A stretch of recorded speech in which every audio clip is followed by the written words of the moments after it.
Andiamo is a healthcare technology company, and essentially what we do is we take 3D body data and then we turn that into custom medical devices.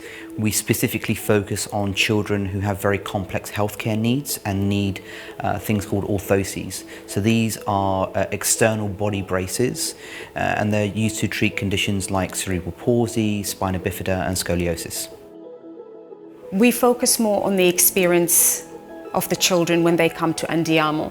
By taking 3D scanning, it's very accurate and it takes 30 seconds of the child's time. We do everything in-house, the measuring, the CAD design, and then we send the design to a 3D manufacturing company. The reason why we started Andiamo stemmed from our own experiences with our son Diamo. He had cerebral palsy, he was quadriplegic and needed quite a lot of body brace support. The traditional way of making an orthosis is you have to be measured using plaster of Paris, so you wrap the limb in plaster. Now that can be a very traumatizing process, especially for children who can't communicate. It's a very wet and messy process. And then you have to cut that off, you have to mark it up with pens, and then it gets sent off to a fabrication place, usually quite far away, to be handmade. It would take 3 to 6 months to get a back brace for him, by which time he would have outgrown it and it wouldn't fit, which made our lives so much more difficult in trying to care for him. Unfortunately, he passed in 2012 whilst we were still looking for a solution for him. And then a year later, I was at a technology conference and I saw people printing metal replacement parts for an old steam train. And that was a realisation. I was like, hang on a minute, if we can print things for an old steam train, we can surely do this for children. And literally that night, the idea for Andiamo was born, and we registered everything about 2 o'clock in the morning that night.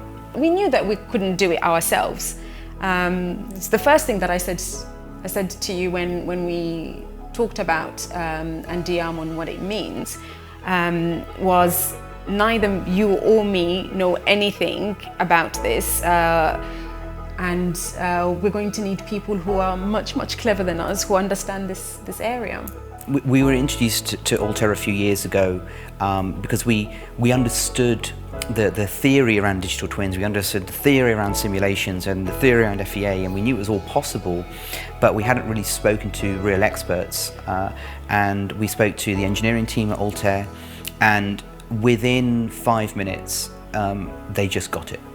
It was one of the simplest conversations we've ever had in the organisation. Simulation's absolutely critical. There is this dance between a device and the human body, and simulation helps us to understand and see things and test assumptions, and really start to kind of go away from guesswork to a real place of very deep understanding.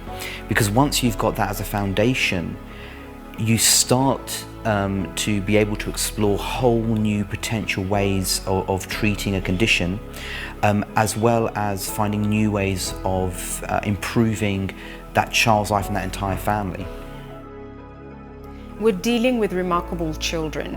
With all of their disabilities, the way they handle pain is quite incredible. So these children would be in a lot of pain, but you wouldn't know about it until it's too late, because they just can take it and they can take it. Having those simulation beforehand and understanding where a problem could occur would shortcut all of that bad experience for the kids.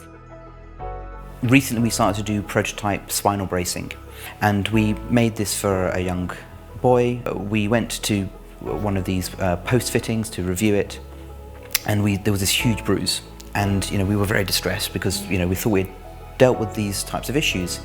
And the clinicians and the carers said, well, this happens all the time. It happens with all these other back braces. And we were sort of flabbergasted. Why didn't you tell us? We could have designed around it. And their response was, well, you can never know. You've got to wait until there's a problem before you solve it. And for us, that didn't make sense. And we were doing these simulations, and we were like, no, we can see these problems are going to happen through the simulation. And the clinicians didn't believe that was possible.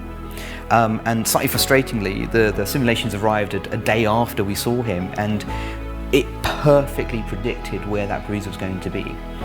And that was a real turning point for the clinicians. We've always had a very strong principle at Andiamo that we will only work with people who meet 2 criteria. They share the same values and understand our mission, and they're the best at what they do. It's why we chose to work with Altair, and they've absolutely proven that to be the case. You know, they've been not just knowledgeable from a technical perspective, but they really brought the understanding of how this is going to work in the real world to the table, and has helped us understand, you know, how do we get this technology, this knowledge to the front line, so it's not a nice to have. It is something that can fundamentally change hundreds of millions of people's lives.